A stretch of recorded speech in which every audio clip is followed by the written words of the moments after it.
هذا جليبيب، عبد قصير أسود أفطس دميم قبيح فقير رث الثياب، يشرب بكفيه من المياه الجارية أو يغترف من الآبار، يأكل كسرات خبز إن وجد، فإن لم يجد يطوي صائما، ينام وفراشه الأرض ولحافه السماء، وليس له من مخدة إلا نعليه في فناء مسجد النبي عليه الصلاة والسلام.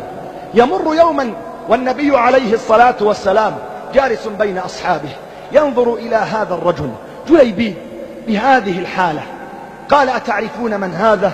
وإذا بأغلب الصحابة لا يعرفون اسمه، لا يعرفون اسمه، إن حضر لم يعرف، لم يدعى، إن غاب لم يفتقد، من الذي يحفظ اسم رجل كهذا؟ قال: إنه جليبيب. ثم نادى به: يا جليبيب ألا تتزوج؟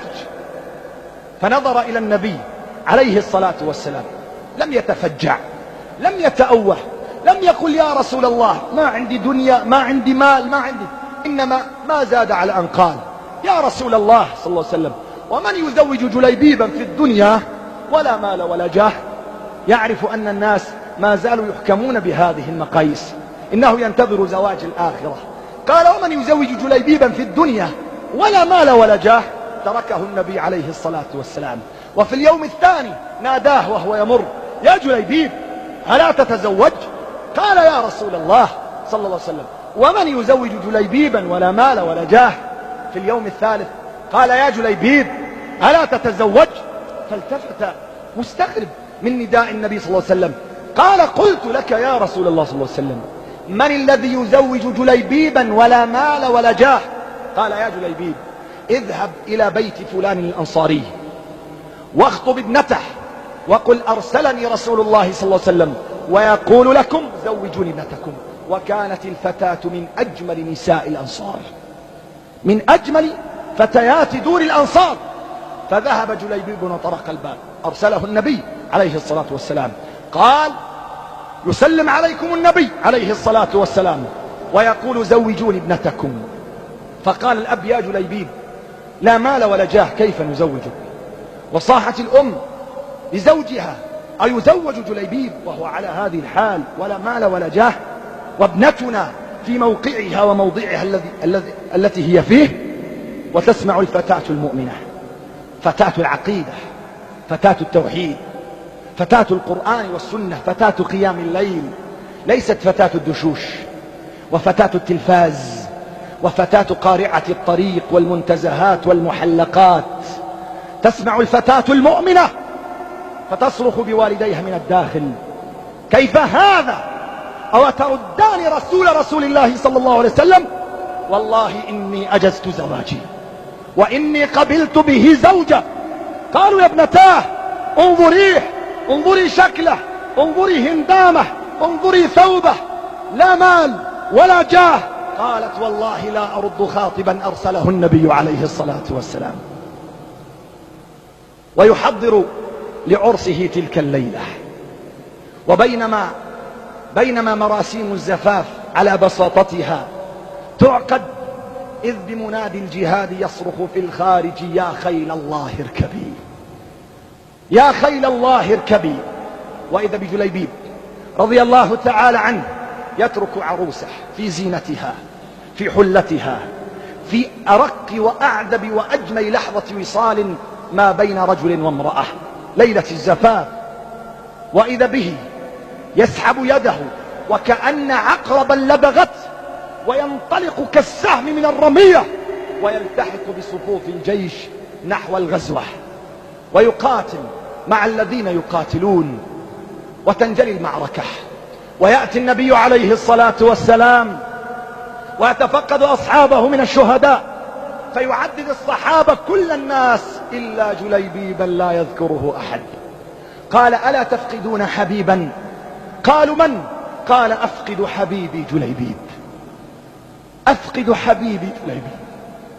ويبحث عنه النبي عليه الصلاة والسلام فيجده وقد تلوث بالدم وأصيب بجراحات بليغة، وصار وجهه من طين الأرض وترابها، فينفض عن وجهه ويضع رأسه على فخذه الشريف قال جليبيب قتلت 7 من الكفار ثم قتل، أنت مني وأنا منك، أنت مني وأنا منك، أنت مني وأنا منك.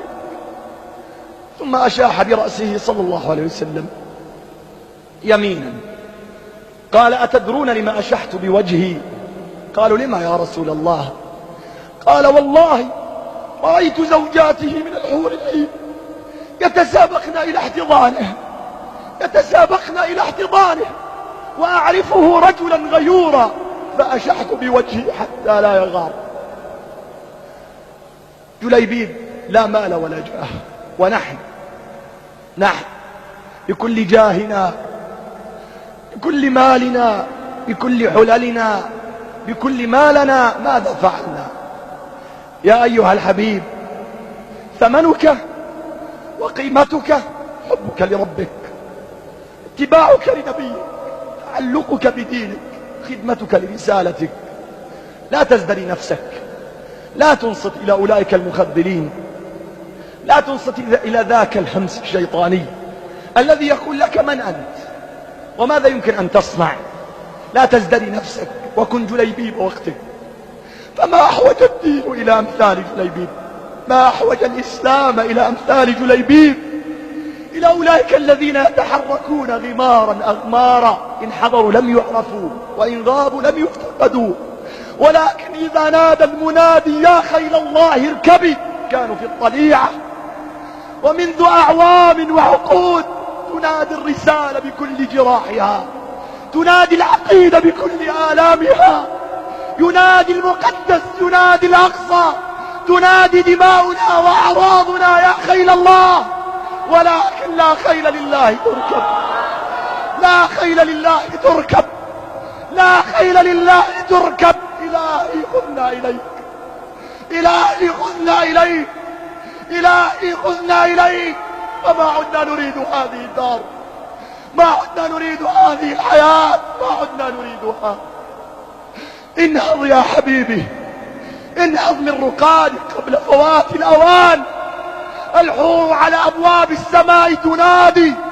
كن الخاطب، كن الراغب، كن جليبيب وقتك، ولا تبالي بكل الجبناء ولا بكل الأعداء ولا بكل الخونة ولا بكل قطاع الطريق. وما أحوجنا إلى أمثال جليبيب، ما أحوجنا إلى أمثال جليبيب.